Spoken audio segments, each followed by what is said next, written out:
Hello. This is me, Edgar from Cremona, Italy.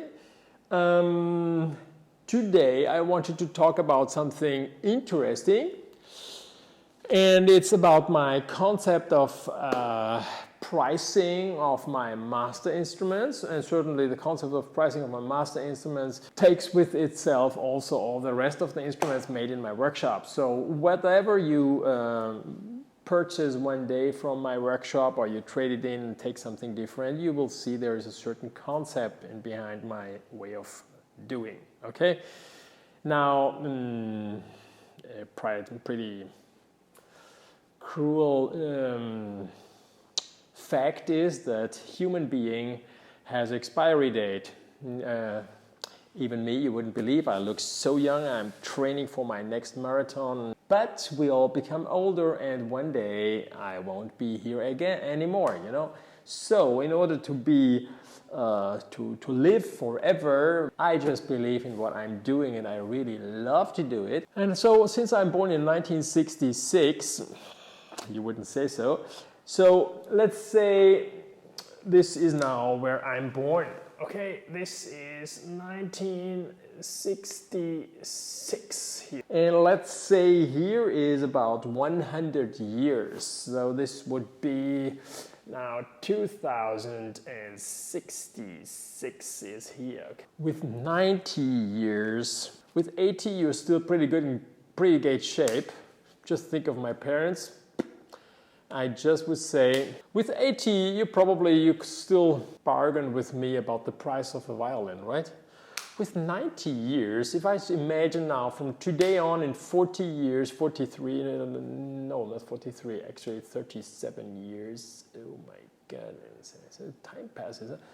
Okay, anyhow, so somebody now wants a violin of mine and is ordering a violin of mine and I'm 90 years old. Probably I would say that from today's money, 200,000 euros, yeah, I could say, okay, I will sign it up, you know. For 200,000, yes. For 100,000, I'd probably say no. I prefer to stay with my grandchildren, and yeah. I have different things which I think are definitely more worth. Say we put here 200,000 would be my price. I'm just thinking here. So how do I achieve that? So now I started violin making with 18 years. 50 is here. Yeah, 50 is here. So this is nowadays. Yeah, so 100. So this is normally here. This is okay. Yeah, something like this. If this is 100,000, 50,000, 25,000. A little bit more. And in the very beginning, after I made my first instruments, there was just a little bit of money. I would put it somewhere here. So there is a line, okay? There is a line. But from here to here, it's reaching up like this, okay? I traced already for the next 10 years my prices, and it's rapidly going up. I'm just thinking of the life I'm living and how much time I dedicate. I could also raise the whole thing. I could also trace a straight line. Stay cool, just do it. You're somehow competing, betting how good, how famous, how the price of this maker is going up. And my policy from the very beginning is that for what I sold it for, I take it back again. The instrument, huh? It happens that I have the opportunity to buy back my instruments. Every time it happens to me, I'm really impressed of things go up. Nowadays, if I sell an instrument, I think, oh, this is already money, you know? But actually, it's not so much if you think of how much energy of one person stands behind one master instrument, yeah? So you don't now have to buy my instruments, and there are many other makers out there, maybe closer to you or whatever. It's just the fact is how much time is dedicating that person into this profession, and how much would you imagine that that person with what it's doing is becoming famous and known by everybody. More people know that person, the better it is. It's pretty important. You cannot push your price and like crazy. Yeah, it's just the market itself. You feel it.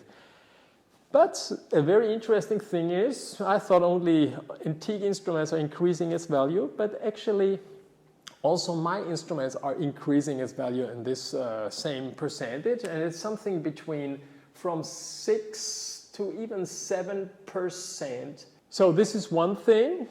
And the other thing which I wanted to explain you is that if you buy, let's say now, not a master instrument because you say, oh damn, it's too expensive, I just started to play, or my kids are throwing the instrument, or whatever, you know, then you can get something more economic from my workshop. Let's say it costs 3,000. The time you become better and you want to grade up for something for 7 or 8 or 10,000, you just give it back. If it's in good conditions, I give you exactly the money you paid for it, and you just pay the difference. And later on, from that one to the master, it's the same thing. So it's a good way to get into it, into a safe, secure diversification of your personal wealth.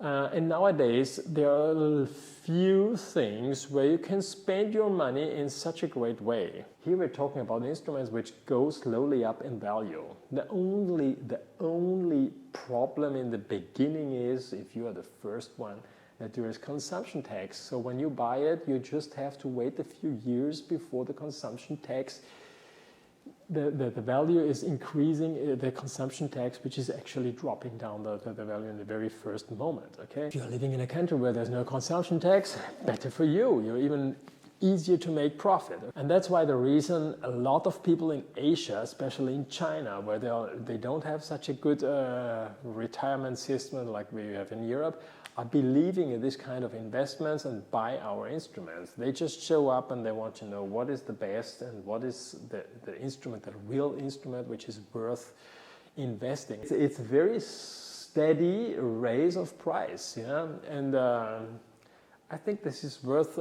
considering when buying an instrument, especially if you have the opportunity to get to know the person, make a picture with them, talk with him, have a relation. I think modern instruments nowadays are really in a very, very high level. My customers are playing next to these instruments. It's just a different kind of amount of you get into it and invest in it. And I think it's an interesting way of diversification, and I'm sure you will have lots of pleasure owning one of my instruments coming from Cremona. Okay, so let's hope I'm becoming 130 years old, and so we have lots of time to have fun with each other, okay? See you soon. Bye-bye.